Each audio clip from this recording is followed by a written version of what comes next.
Yeah, respect, guys, respect, man. Yeah, yeah, serious topic, serious topic. Absolutely, man. Well, go on. Yeah, yeah, I'm all good, you know. Yeah, yeah, just taking in what's going on, man. It's sad. It's really sad to see these innocent lives. Where are you You know located? what I Your mean? I'm, accent I'm seems in like you're a Birmingham, northerner. Birmingham, Birmingham, so you're definitely not Birmingham. coming to the march tomorrow.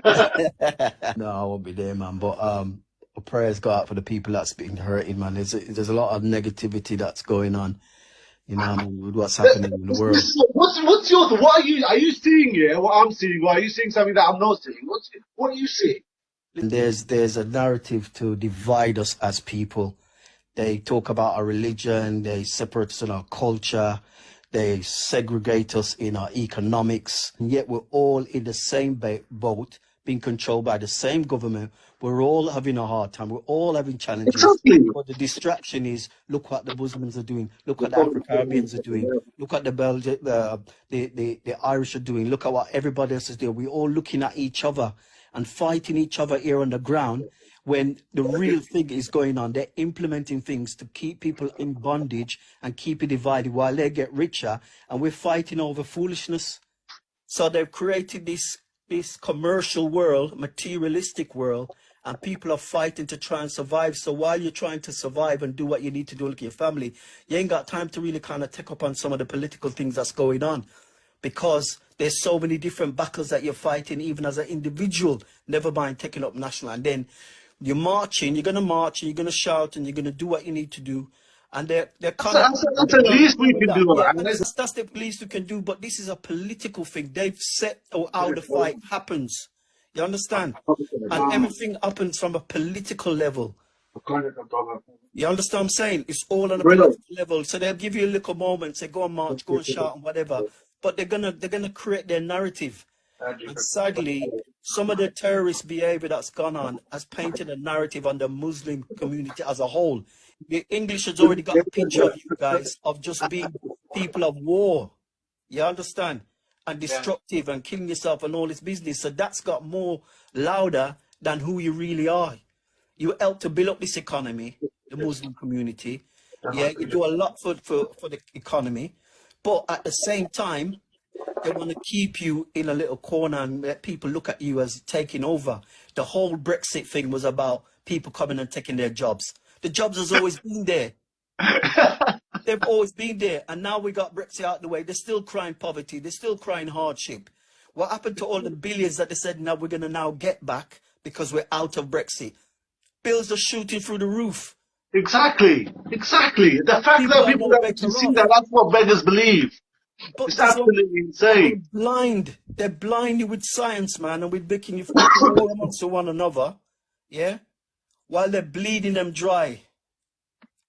Petrol prices are going up because the war in Ukraine is not even about Ukraine and Russia. What they don't realize is NATO wanted to put their little military base there.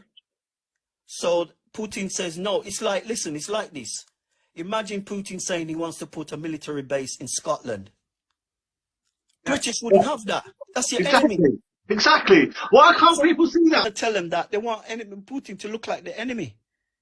The British went into other countries and took over without being provoked. These nations went to, didn't even provoke them, didn't even do nothing to them. Yeah. But that's all covered over. That's cool. But when somebody else does it now, there's no democracy. They're evil, they're this, they're that, and whatever, and they forget about, hang on a minute, how did you gain your wealth, Britain? How did you come to the position? Exactly. I wish some of these racist people would actually question that. No, where their wealth come from. Exactly. Robin. Exactly. So what they try to do is just divide us. Yeah. You understand? And it's sad what happened and what triggered it. Whether it was a setup or whether, because I was looking at this woman, she was an Israeli soldier, and she was saying there's no way they could have just come through like that. The intelligence, the surveillance, the artillery that they got, the equipment, how in the world did they break through? And she wasn't believing that. And that's from an Israeli soldier. There you go. That exact point is what I was trying to get across here all evening. There's a lot of unanswered questions. I mean, none of it is right and it's wrong, both sides. And people have to learn to live together. But like I said, there's bigger agenda here, bigger than what, you know, it's out of our grade in that sense. All you can do is you see what's going on and just pray for peace, man.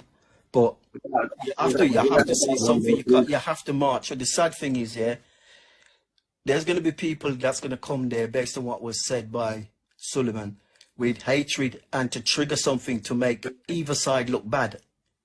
Yeah. I hope they don't fall for it, but they don't. Yeah, that's what I mean. I just hope, yeah.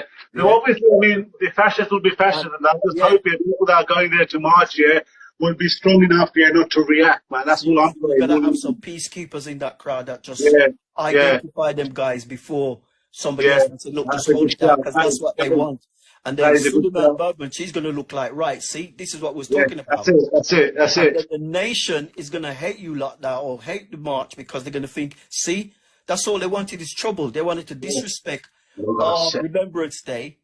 It's not even about, they were thinking about the peace and the humanity and whatever. They wanted to cause trouble. That's the narrative that the people are going to get. You understand what I'm saying? So you want to win hearts and minds. You want the people of Britain to look at you guys and says they're respectful. It was about, you know, what's going on in this country and what have you in Palestine right now. But if it goes sour, it just heightens what they want, which is a narrative.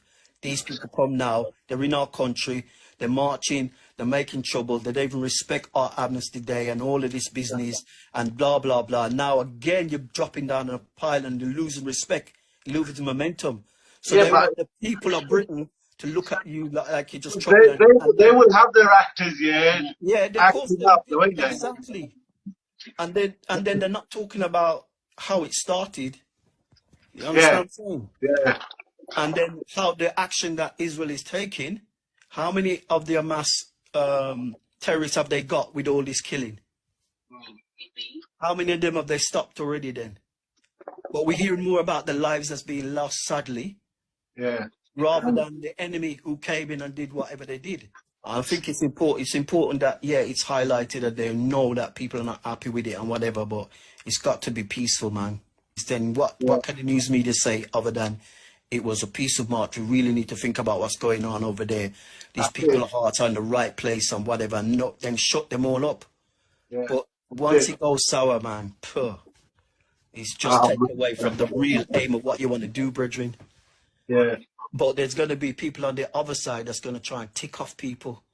Yeah, without a doubt. Yeah, and because of what this woman said now, she's kind of put something in the mix. Yeah. So it's going to take a lot of restraint for all people back, man. And just march and shout, Free Palestine. The media want something, they want news. They don't want it to go nice. They need negative news. They need something to say, whatever they're going to say. They need to sell their papers, you know. They need to sell the story, Don't give it to them, man. Yeah. Keep falling into that trap. They pump up people now, so it's a big thing now, you know. It's this side against that side. How dare they march on our day? How dare they not recognize that we're fighting for peace? And now they've sown the seed, and the people who are blind now are going to fall to that, sadly. I hope not. But I hope there's people in the crowd that can say, yo, big man, this is what they want. Just hold it down. It's about the people that's being killed innocently. It's about them children. It's about them waters being locked off. It's about food not getting to our people. It's about, that's what we care about. And keep it on that level. Keep the objective. Listen, I'm going to send a transport to pick you up, innit? You're going to be the peacekeeper. Yeah, man.